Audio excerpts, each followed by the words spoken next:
All right, tactical 40K here. I'm going to give you a breakdown of my current Ravenguard list that we've been running. Of course, we're running this in Vanguard Spearhead Detachment. I've changed a lot of things, but this list here has been a lot of trial and error.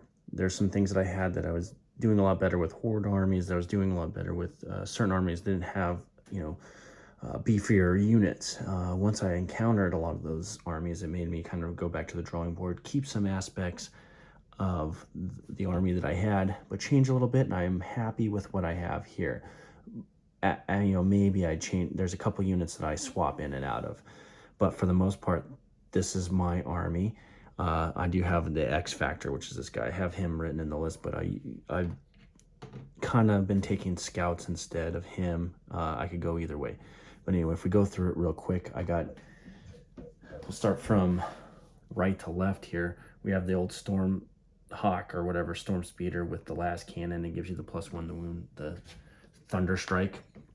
And I tried that, or I put that in the list, and I was very impressed with it. It doesn't really do all that much damage, but given the +1 to wound for the tanks and everything, if you're really bad at rolling, I know everybody says they are, that +1 to wound can really help on certain things.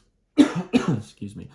I wanted the Whirlwind, and I've talked about this in the past. Military tactics, having combined arms warfare, having the ability to have indirect and to lay down certain fires with, just in general that are, blast and affect infantry units and can really disrupt what the enemy is thinking. And that unit right there really gets into people's heads. Of course, we got the Lancer. The Lancer is long range firepower, 2-shot, strength 14 -4 weapon. And it does its job. A lot of guys don't like it because, it's 2 big shots. Of course, you got all the little guns, but I mean, you got 2 really big shots from far. And depending on terrain and stuff, it amplifies its value or decreases value, but being able to get lines of sight. But anyway, you got 2 shots, and you got rerolls natively, or 1 reroll natively. Plus with +1 to wound, it's good, but yeah, it does get knocked out sometimes with armies with invols. But I like it. I like being able to reach out from distance, hitting people with big guns.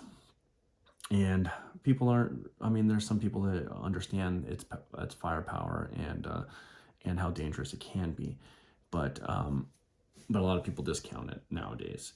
Of course, I got the Vindicator, which has earned its place in the army. And one of the reasons it's here too is, one, it puts out a lot of firepower. Of course, it's a little shorter range, 24-inch gun. Whether it's in engagement range or not, it can blast you. It puts down a D6 +3, strength 14 -3, D6 damage shots. It also has the health, whatever, the never hit missile on it once per game. But this thing is intimidating to a lot of armies. A lot of guys, once they hear the stats on it, they start like fixating on this one tank that's sitting there, and they kind of ignore everything else. But if you get that thing to light off, it can really take down some enemy, and it's good. It's just a good all-around tank. So I was running, like I said, like dual either one of these tanks, but now I'm just going to take one of each, and we're just going to run it with that. Of course, I have my Tech Marine, who is there to do some routine maintenance if somebody gets hit. Of these 3 generally, because I'm typically not going to have this dude around the Tech Marine. He's got deep strike and all kinds of other jazz, and he moves around fairly fast. I'm trying to get lanes of fire and putting that fire on somebody so I can get the +1 to wound. But anyway, Tech Marine's usually around the Whirlwind or one of these 2 guys buffing one of them, whoever's more advantageous. A lot of times it's the Whirlwind in the beginning of the game. As the game progresses, I might be over here buffing somebody else or repairing somebody. And then he's also kind of a melee beast when things take off, and he's got a couple of pot shots. The one thing you'll notice is I don't have my Aggressor brick anymore. I got rid of that. I was going up against a lot of people with a lot of indirect blast weapons and infantry, anti-infantry stuff, and not having an invul or anything on those guys, they're just getting eat up. If you run them in with a different characters, like Calgar or something like that, where you can get a couple of units or a couple of models with an invul, it kind of helps out the durability. But yeah, you get them to tick off, and yeah, they can really do some damage. But they haven't done much for me really in the last like probably 10 games. besides take shots and slowly die. And then if you can get them in, I've made like one really cool 12-inch charge or whatever and got them to really light off on in combat, but that's it. So what I did here is instead I brought a brick of Blade Guard vets, and then leading them, I was running a Justiciar. Well, fights first, that's cool, but you come up against certain armies, and yeah, fights first is good, but with strength 5 or 5-2 weapons, I was hitting some brick walls, especially with Terminator like enemies, or if they came at me, it was not doing so hot. So I figured, you know what's better, and I found it being better just in general is having a lieutenant there. And I kit bashed this dude, so check this guy out. Granted, he's a Dark Angel or Deathwing. You know, he's a Dark Angel on the Deathwing side, and he's got one of the Knight's shields, or wherever the camera is. It's pretty cool. I'm not finished painting with like most of these guys. I still got to touch up on the thing. I spend more time kit bashing than anything, and then I don't finish. So we got those dudes.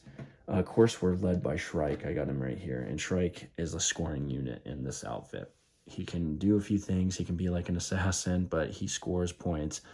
He just kind of disrupts the enemy in certain things. He can go still an objective. And then he's got his buddy here, the Cladius Assassin, which does almost the exact same thing as he does, only without lightning claws. And she's got the ability to vect a strat battle tactic of the enemy. I was running the Psychic Assassin, but all around general scoring, I like having her there, because these two guys here, they can jump around the board at any given turn. They can score you points, and if one dies for some reason, you have the redundancy you want for scoring units. So these two are here. Here's what I was talking about. So I have kit bashed scout squad with this assault rifle, sniper rifle, and then the launcher. I was running this guy because I'm trying to compensate for bad rolling, so I was trying to give myself a +1 the wound, and then have an additional scoring unit. I still got to touch him up. Some of these paint jobs, they were good, and now they need to be touched up, even though I sealed them. Oh well, we'll figure that one out later. I'm liking the scout squad because it gives me a little more flexibility when it comes to screening out units. If I need to, if you come up against a World Eater's a World Eater's orc unit or orc army, or another army that has a lot of infiltrators, you can get these scouts in there and kind of interdict what they're thinking. So I've been running the scouts. I think I'll probably stay there with that. They're good too. They can up you, downy as well, and score you some points. Of course, we got the big chunky boys. Another anti-tank, anti-infantry. They're multifaceted because I'm running them with las guns, and then they have the blast missile launchers on their chest. 2+ save, which is good. Granted, no invul, but they have a high toughness. I think it's toughness 7 with 4 wounds. They are pricey, but here's what they do. You got long range firepower. Granted, it's only each one has a 1 last cannon shot. It's twin link though, so they can reroll 1s as well. They can reroll hits on the objective, or reroll 1s on the hit roll. Reroll hit rolls on enemies on the objective. You can, in this detachment, you can blast them around the board, pick them up, set them down, and get lines of fire. You couple that with the Thunder Strike, giving you a +1 the wound. You can reroll 1s, or you get them on the objective marker, or you get them with an oath. Next thing you know, you're rerolling everything again. It's like old oath with a +1 to wound. So they're generally good, and they pull their weight, and they are worth the 185 points that they are. I mean, I'm probably end up, if I do adjust this list, I'll probably get another group of them and take out one of these tanks. I don't know, probably maybe even the Vindicator. I don't know, because you're thinking about how you can buff these units and sure firepower. But right now, this is the list I'm running, and I like it. And it's hard for the enemy really to focus in on one thing. They look at that tank and it's big. Okay, well, maybe I can go on this one. But then these guys over here can really do damage. This guy can do damage. These guys have lethal hits now, because that's what I was talking about. These guys have an invul. They're 3 up, 4 up lethal hits because of the lieutenant, and then they can re-roll hit rolls of 1, or wound rolls, or save rolls of 1, or something like that. They're actually pretty good. So then guys are like, oh, they're pretty good. It's hard to focus on any one thing. So to continue down, we have attached to, this is Infiltrator squad with a Phobos lieutenant. What does that do for you? Well, like I've talked about, I think a couple videos ago, or I can't remember if I have or not. It's been so long. A lot of deep striking going on, and it's been really messing with me. So I went ahead and put these guys back in. They're worth their weight in gold. They give you the anti-deep streak bubble of 12 inches. They have a 6-up feel no pain. They just are good. And then you put the Phobos lieutenant on them, gives them essentially a lone op for the unit. You put them in the right spot. You essentially make sure that those deep strikers can't affect you in the same turn. So that's good, especially if you guys they're like, I've come into a lot of units, like let's say a Death Shroud Terminators that have the anti-infantry flamer. They just come in there and then they flame the crap out of your guys. So you put that in there, you screen out. They're good, just an awesome screening unit. So then we go to our anchors, our X factors in this list, which is a staple in most Marine lists. Let's just be honest, but they're flexible. They 3-inch deep strike if you want them to. They move around the board, and this detachment you can up and down them. That is the Inceptors. So I got a brick of 6 plasma Inceptors, and they do work. They come in, they throw down some shots. Yeah, I've had some times where they haven't done so well, but they do get in the enemy's face, and they do steal objectives away. So either way, if they can't take something off the board, they can definitely steal the objective from them. And they're Gravis, so there's, toughness 6, and I think they got 3 wounds, so they're not the greatest thing in the world when it comes to